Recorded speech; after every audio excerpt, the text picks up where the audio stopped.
নাগৰিকত্ব এবাৰ প্ৰমাণ হৈছে তেনেহলে এতিয়া চিন্তা কৰাৰ কোনো প্ৰয়োজন নাই কাৰণ এছআইআৰ অসমলৈ এতিয়া নাহে আজিৰ পৰা এছআইআৰ 12খন ৰাজ্যত প্ৰযোজ্য হৈ গল এছআইআৰক লৈ ইলেকশ্যন কমিশ্যন অফ ইণ্ডিয়াই বিশেষ সংবাদমেলৰ আয়োজন কৰিছিল এই সংবাদমেলত তেওঁলোকে ক্লিয়াৰ কৰি কৈ দিছে যে অসমত বৰ্তমান এছআইআৰ নাহে আৰু এছআইআৰ সন্দৰ্ভত মুখ্যমন্ত্ৰীগৰাকীয়ে কৈছিল যে বৰ্তমান এছআইআৰৰ প্ৰয়োজন অসমত নাই কিয় কাৰণ এনআৰচিৰ কাম সম্পূৰ্ণ কৰিবলৈ বাকি আছে এনআৰচিখন আছিল সম্পূৰ্ণৰূপে ভুৱা সম্পূৰ্ণৰূপে টুপি আৰু এই টুপি আঁতৰোৱা হ'ব এনআৰচিখনত এটা সেকেন্ড লুক দিয়া হ'ব সম্পূৰ্ণ শুদ্ধ কৰিবলৈ আছে গোটে এনআৰচিখন গতিকে এনআৰচিৰ কাম যেতিয়া সম্পূৰ্ণ হ'ব তাৰ পাছতহে এছআইআৰ হয়তো প্ৰয়োজন হ'ব পাৰে বা এছআইআৰ নহলেও নাগৰিকত্বৰ ক্ষেত্ৰত নতুন এটা চিন্তা চৰ্চা কৰিব লগা হ'ব পাৰে কিন্তু বৰ্তমান সদ্যহতে অসমলৈ এছআইআৰ নাহে এছআইআৰক লৈ ইলেকশ্যন কমিশ্যন অফ ইণ্ডিয়াই যি সংবাদমেলৰ আজি সংবোধন কৰিছিল সেই সংবাদমেলত তেওঁলোকে ক্লিয়াৰ কৰি কৈ দিছে যে আজিৰ পৰা এছআইআৰ 12খন ৰাজ্যত প্ৰযোজ্য হ'ব কিন্তু সেই 12খন ৰাজ্যৰ মাজত অসম নাই অসমত বৰ্তমান এছআইআৰ নাহে নিশ্চিতভাৱে বহুলোকৰ খুদুৱনি আঁতৰ হ'ল বহুলোকে চিন্তাত আছিল যে আমি নাগৰিকত্ব আমি দেখুৱাই দিলোঁ আমি নাগৰিকত্ব প্ৰমাণ কৰিলোঁ আমাৰ পেন কাৰ্ড আহিল আধাৰ কাৰ্ড আহিল সকলোবোৰ কাম কাজ হৈ গ'ল এতিয়া যদি দ্বিতীয়তে প্ৰক্ৰিয়াৰ মাজেৰে যাব লাগে এছআইআৰ যদি আহে তেনেহ'লে আমাৰ অসুবিধা হ'ব নেকি বহুতে হয়তো ভাবি আছিল আৰু এছআইআৰক লৈ অসমত বহুকেইগৰাকী অধিবক্তায়ো বহু কথা কৈছে চৰ্চা অব্যাহত আছিল এছআইআৰ আহিব নেকি আহিলে কি হ'ব কেনেধৰণৰ অৱস্থা হ'ব এতিয়া কথাটো হ'ল যে এছআইআৰ অসমলৈ আহিব নে নাহে অসমত এতিয়াই নহয় এছআইআৰ কিন্তু এছআইআৰ আহিব নে নাহে এই কথা এতিয়ালৈকে ক্লিয়াৰ হোৱা নাই এবাৰ যদি নাগৰিকত্ব প্ৰমাণ হৈছে তেনেহ'লে দ্বিতীয়বাৰ নাগৰিকত্বৰ প্ৰয়োজন নাই এই কথা বৰ্তমান ক্লিয়াৰ হৈছে অসমৰ বাবে সুকীয়াকৈ হ'ব নাগৰিকত্ব প্ৰমাণৰ ব্যৱস্থা এটা বিশেষ ব্যৱস্থাৰ মাজেৰে যাব লাগিব যে সেইটো খাটাং আজিৰ পৰা 12খন ৰাজ্যত এছআইআৰ প্ৰযোজ্য হ'ব আৰু এছআইআৰ যি 12খন ৰাজ্যত প্ৰযোজ্য হ'ব সেই 12খন ৰাজ্যৰ মাজত আমাৰ অসম নাই এনআৰচিৰ কাম সম্পূৰ্ণ হোৱাৰ পিছতহে অসমত এছআইআৰ আহিব এনআৰচিখন যে সম্পূৰ্ণৰূপে শুধৰণি কৰা হ'ব এই কথা মুখ্যমন্ত্ৰীগৰাকীয়ে কৈছে আজি মুখ্য নিৰ্বাচনী আয়ুক্ত জ্ঞানেশ কুমাৰে ডাঙৰ ঘোষণা কৰি ক'লে যে এছআইআৰ অসমলৈ নাহে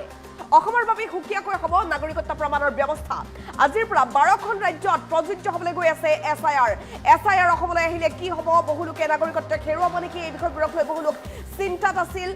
বহুলোকে ভুৱাভাৱে যদি নাগৰিকত্ব তেওঁলোকে প্ৰমাণ কৰি ৰাখিছে তেওঁলোকে এছআইআৰৰ মাজেৰে গ'লে হয়তো নাগৰিকত্ব হেৰুৱাব লগা হ'ব পাৰে এই বিষয়বোৰক লৈ বহুলোক চিন্তাত আছিল কিন্তু এতিয়া সেই লোকসকল অন্ততঃ চিন্তাত নাই চাগে যে এছআইআৰ বৰ্তমান অসমলৈ নাহে কিন্তু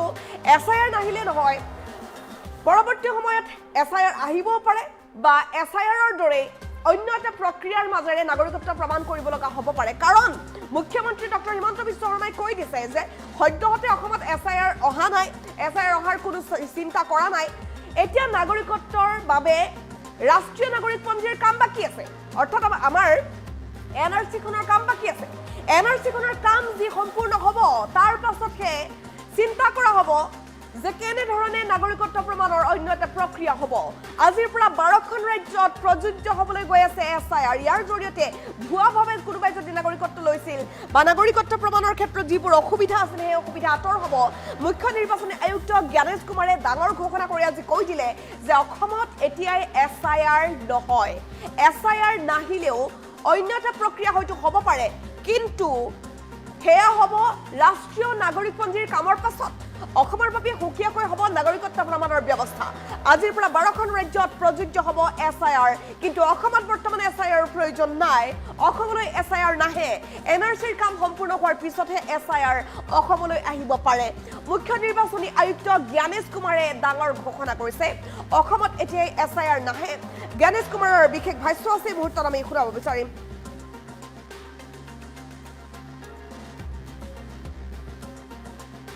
आसाम का एक विषय पूछा गया जैसा कि आप सब लोगों को विदित होगा भारतीय नागरिकता कानून में आसाम के लिए नागरिकता के लिए अलग प्राविधान है और दूसरा विषय ये है कि माननीय सुप्रीम कोर्ट की देखरेख में वहां पर नागरिकता की जांच का कार्यक्रम लगभग पूर्ण होने वाला है ऐसी स्थिति में जो ये 24 जून का एसआईआर का ऑर्डर था वो पूरे देश के लिए था वो आसाम पर लागू नहीं होता और इसलिए आसाम के लिए अलग से रिवीजन के आदेश जारी किए जाएंगे आसाम का एक विषय पूछा गया जैसा कि आप सब लोगों को विदित होगा, भारतीय नागरिकता कानून में आसाम के लिए नागरिकता के लिए अलग प्राविधान है। और दूसरा विषय ये है कि माननीय सुप्रीम कोर्ट की देखरेख में वहां पर नागरिकता की जांच का कार्यक्रम लगभग पूर्ण होने वाला है। ऐसी स्थिति में जो ये 24 जून का एसआईआर का ऑर्डर था वो पूरे देश के लिए था, वो आसाम पर लागू नहीं होता और इसलिए आसाम के लिए अलग से रिवीजन के आदेश जारी किए जाएंगे। आसाम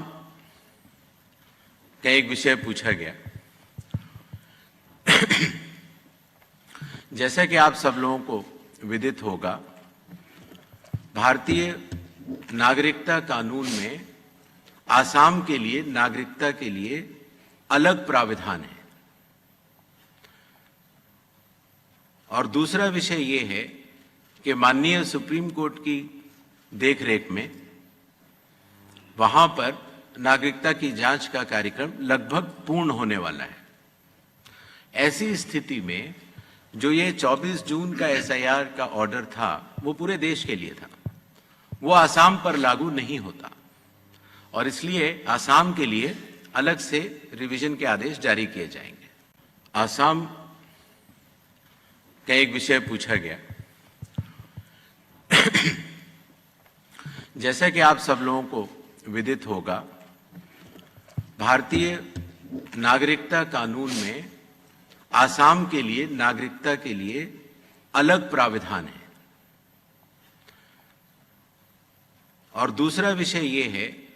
कि माननीय सुप्रीम कोर्ट की देखरेख में वहां पर नागरिकता की जांच का कार्यक्रम लगभग पूर्ण होने वाला है।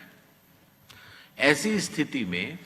जो ये 24 जून का एसआईआर का ऑर्डर था वो पूरे देश के लिए था, वो आसाम पर लागू नहीं होता और इसलिए आसाम के लिए अलग से रिवीजन के आदेश जारी किए जाएंगे। आसाम का एक विषय पूछा गया। जैसा कि आप सब लोगों को विदित होगा,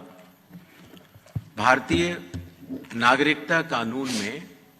आसाम के लिए नागरिकता के लिए अलग प्राविधान है। और दूसरा विषय ये है कि माननीय सुप्रीम कोर्ट की देखरेख में वहां पर नागरिकता की जांच का कार्यक्रम लगभग पूर्ण होने वाला है। ऐसी स्थिति में जो ये 24 जून का एसआईआर का ऑर्डर था वो पूरे देश के लिए था, वो आसाम पर लागू नहीं होता और इसलिए आसाम के लिए अलग से रिवीजन के आदेश जारी किए जाएंगे। आसाम का एक विषय पूछा गया। जैसा कि आप सब लोगों को विदित होगा, भारतीय नागरिकता कानून में आसाम के लिए नागरिकता के लिए अलग प्राविधान है। और दूसरा विषय ये है कि माननीय सुप्रीम कोर्ट की देखरेख में वहां पर नागरिकता की जांच का कार्यक्रम लगभग पूर्ण होने वाला है। ऐसी स्थिति में जो ये 24 जून का एसआईआर का ऑर्डर था वो पूरे देश के लिए था, वो आसाम पर लागू नहीं होता और इसलिए आसाम के लिए अलग से रिवीजन के आदेश जारी किए जाएंगे। आसाम का एक विषय पूछा गया। जैसा कि आप सब लोगों को विदित होगा, भारतीय नागरिकता कानून में आसाम के लिए नागरिकता के लिए अलग प्राविधान है। और दूसरा विषय ये है कि माननीय सुप्रीम कोर्ट की देखरेख में वहां पर नागरिकता की जांच का कार्यक्रम लगभग पूर्ण होने वाला है। ऐसी स्थिति में जो ये 24 जून का एसआईआर का ऑर्डर था वो पूरे देश के लिए था, वो आसाम पर लागू नहीं होता और इसलिए आसाम के लिए अलग से रिवीजन के आदेश जारी किए जाएंगे। आसाम का एक विषय पूछा गया। जैसा कि आप सब लोगों को